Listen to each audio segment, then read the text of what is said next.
My name is Keiko Mary Kitagawa. I was born on Salt Spring Island. We are now entering Long Harbor on Salt Spring Island. Many people think of this island as paradise, with its pristine waterfronts and idyllic lifestyle, but it harbors a dark, hidden history.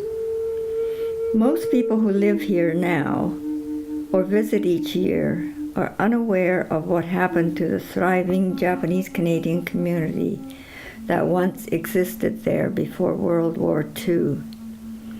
In March of 1942, the Canadian government sent all of the 77 members into exile from their homes. Not only were they forced to leave behind all of their properties and possessions, which were lost forever, but a gravesite which contained the remains of their family members.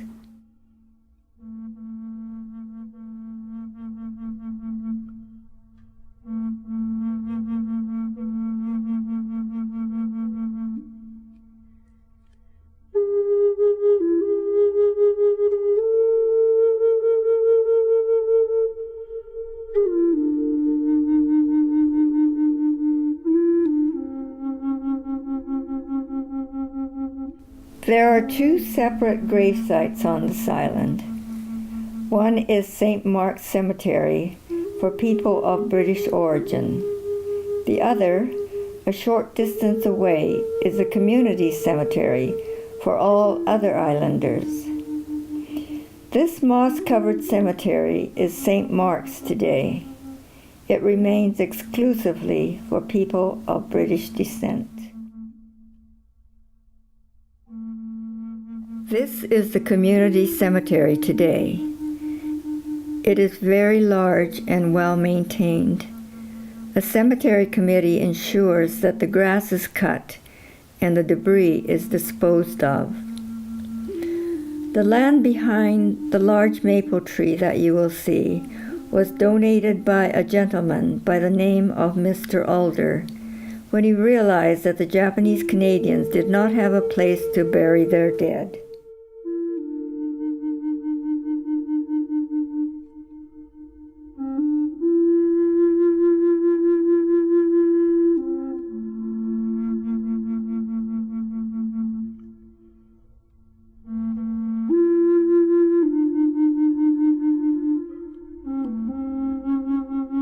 Behind this majestic maple tree, planted in 1930 by my grandmother Okano, is the Japanese-Canadian gravesite. This tree stands like a guardian, spreading its branches wide, as if to protect the graves beneath it. My grandmother also planted a lilac bush nearby that used to spread its fragrance throughout the site in springtime. During our exile, someone tried to chop it down many times. Fortunately, its roots were strong like my grandmother, so today it is trying hard to bloom again. In 1954, after 12 long years in exile, my parents, Katsuyori and Kimiko Murakami, brought the family back to the island. Our family was the only Japanese-Canadian family to return to Salt Spring Island. We went straight to the graveyard to pay our respects. To our horror, we found proof that even the dead of Japanese descent were hated and condemned in our absence. Only the Japanese-Canadian section was overrun with brambles and garbage was strewn everywhere. The most heartbreaking realization was seeing the headstones and cedar markers knocked over. In 2013, my siblings Rose and Richard consulted with Warren Langley to design and make 14 granite headstones to be placed in front of the cedar posts made by my father. They were installed in late summer of that year.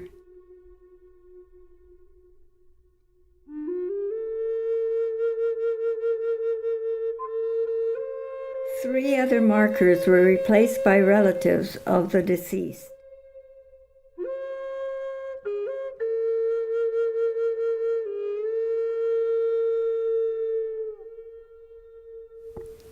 On the 2 unidentified graves, you will read, Japanese Canadian Pioneers. Rose and Richard felt that everyone had the right to be remembered. In 1910, my grandparents, Kumanosuke and Rio Okano's 2-year-old daughter drowned when she fell off of their fishing boat. They brought her coffin to Salt Spring Island for burial, but were turned away. Sadly, they put the tiny coffin back on their boat and motored all the way to Vancouver. Her grave is located somewhere in Mountain View Cemetery on Fraser Street. We are now entering Mountain View Cemetery on Fraser Street in Vancouver.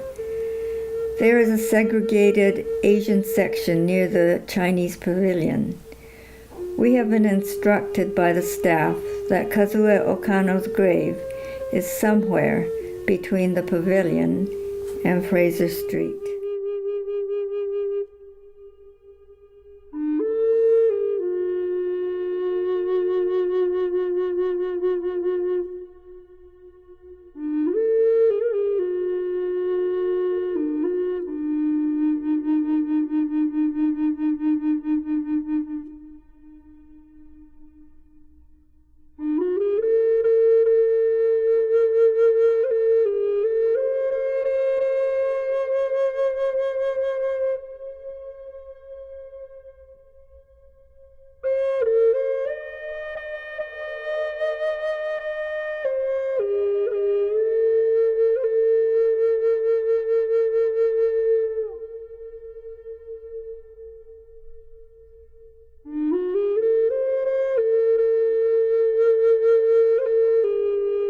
Oh, there it is.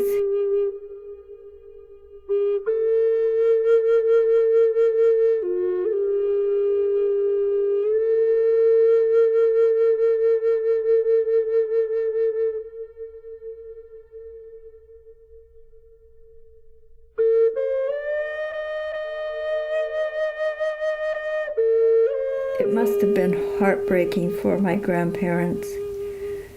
Not only did they lose a child, but having been forced to bury her so far away from home. Her spirit must be lonely here, all alone among strangers.